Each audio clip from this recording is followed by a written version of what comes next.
We're now having a chapel service for Mildred Young.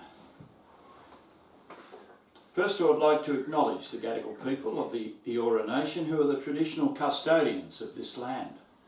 I would also pay my respects to the elders past and present of the Eora Nation and extend that respect to other Aboriginals present. As we join this afternoon in this beautiful celebration of Mildred Young's life, we'd like to honour those who came here before us. My name is James Coleborne. I'm an authorised marriage celebrant. I welcome all of our guests on behalf of the family and friends of Mildred Young. I might ask if you wouldn't mind turning off your mobile phones. Thank you so much. We're here in this chapel today to celebrate the life of Mildred Young, born on the first day of a new year in 1912. Not only was it the year of birth for little Mildred, but there were some other momentous moments happening at the same time. For the first time, Australia sent women to the Olympic Games in Stockholm. The first branches of the Commonwealth Bank were opened. And, amazingly, the Maternity Allowance Act of 1912 was passed. This granted a baby bonus of £5. But sadly, Indigenous mothers were excluded. But it was 10 months too late for Mildred's mother to apply. But this was the very beginning of Mildred's life, and in the intervening years, until 20 March, when Mildred passed away, she contributed many momentous occasions of her own. Because Mildred was a teacher, and she spent many years travelling across New South Wales as she was transferred from school to school, always leaving behind a well-educated cohort of country children, some of whom are here today. Mildred was committed to her career and met her husband Herbert in her late 40s. So they have no children of their own, but she always called her children, her students, my children, my family. And Michael, one of her former students who is here today, has asked that I read verses 2 and 6 of a particular poem, which was one of her favourites. And she always taught all her children to recite all these verses with great feeling. If you know them, and you will, please join me as I read.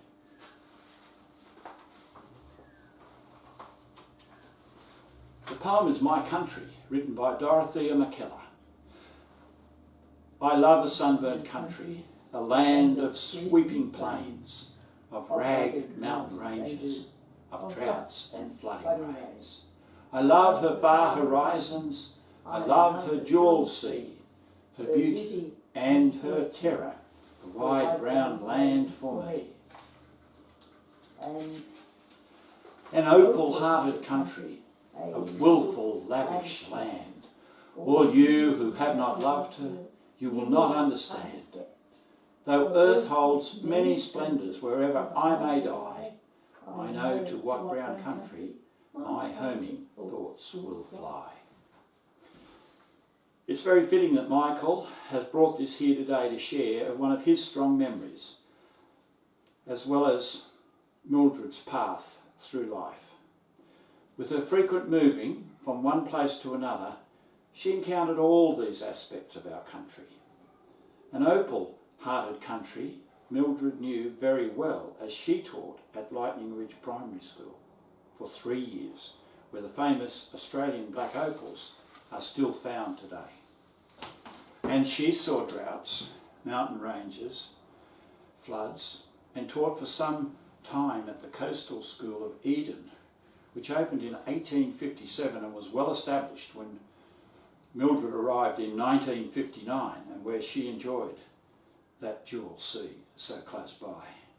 And this is where Mildred met Herbert, who was a fisherman coming into his retirement after a hard life of working on trawlers for 30 years. They were made for each other, matched in their love of this country, and passionate about preserving the natural landscape. So let's pause now to remember Herbert and the enormous joy he brought to Mildred's life. Mildred was well ahead of her time as a greenie, but she saw nature in all its beauty and wanted all future generations to enjoy what she'd enjoyed.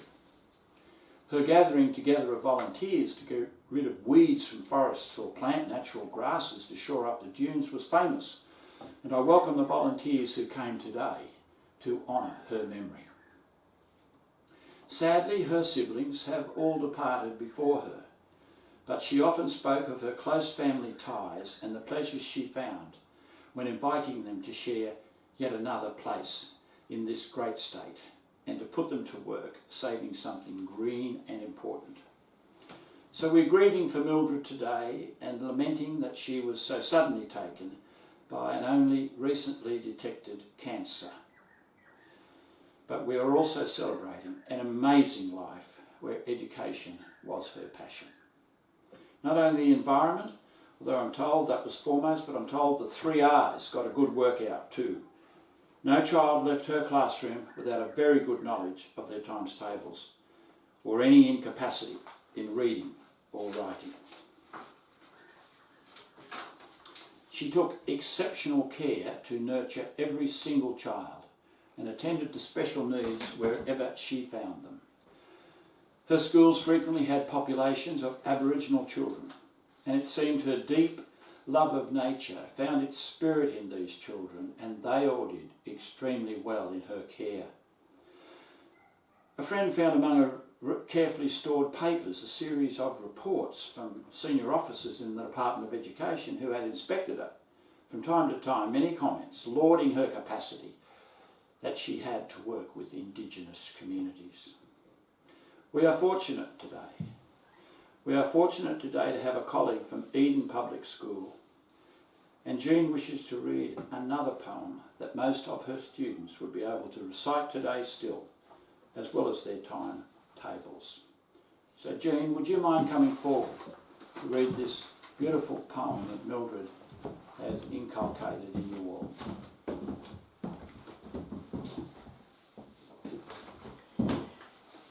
The Last of His Tribe by Henry Kendall.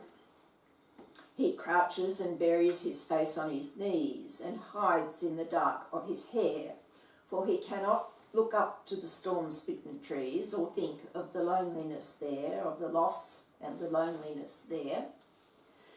The wallaroos grope through the tufts of the grass and turn to their coverts for fear. He sits in the ashes and lets them pass, where the boomerangs sleep with the spear, with the nullah, the sling, and the spear. Ulula, behold him!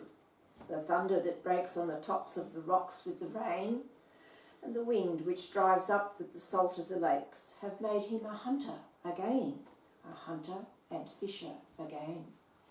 He will go in his sleep from these desolate lands like a chief to the rest of his race, with a honey-voiced woman who beckons and stands, and gleams like a dream in his face, like a marvellous dream in his face.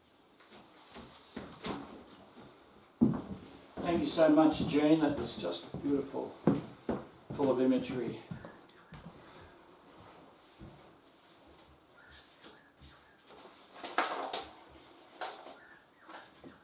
This reading confirms for us that Mildred would want you not to despair at her passing, but be joyful that she has made her last journey and has met again with her husband Herbert, who beckons and stands to meet her. Mildred was a lady always perfectly groomed, no matter what the weather, always polite and concerned for others, and we will miss her. But we will feel the better for having known such a fine person. She will rest in peace. The casket will now be pall-beared from the front of the chapel to the hearse for transportation to the gravesite. I ask you to stand while the pallbearers carry her casket from the chapel to the hearse. And while you're standing, we will play You Raise Me Up by Josh Groban, which we feel is very fitting because that's exactly what Mildred did for us all. And I'll read the words. When I am down and oh my soul so weary, when troubles come and my heart burdened be, then I am still and wait here in silence until you come and sit a while with me.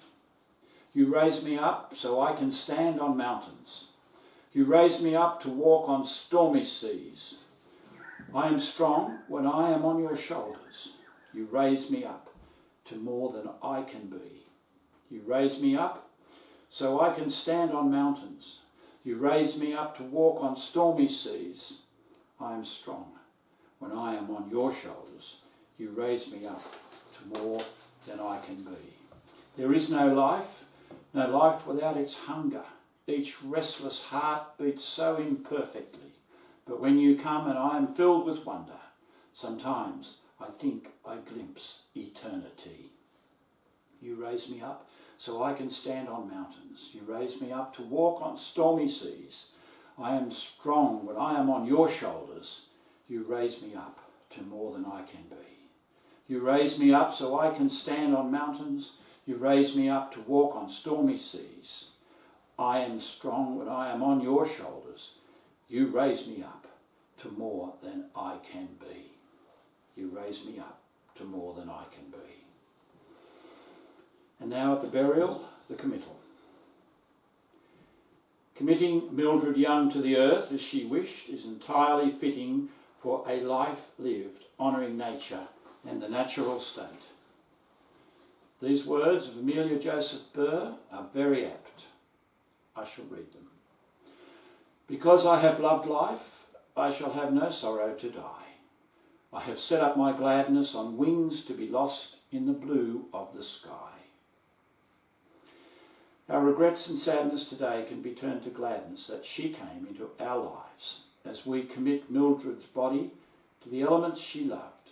May she be as a bird, free to fly into eternity, and may her earthly body nurture new growth and riches. This ends our ceremony here today. Mildred has asked that seeds be sprinkled on the earth around her final resting place. So if you wish to participate, take these offered and sprinkle them here. Finally, thank you to everyone who has participated here today. You may wish to join us in the church hall while we share further stories of Mildred's wonderful life. Thank you so much.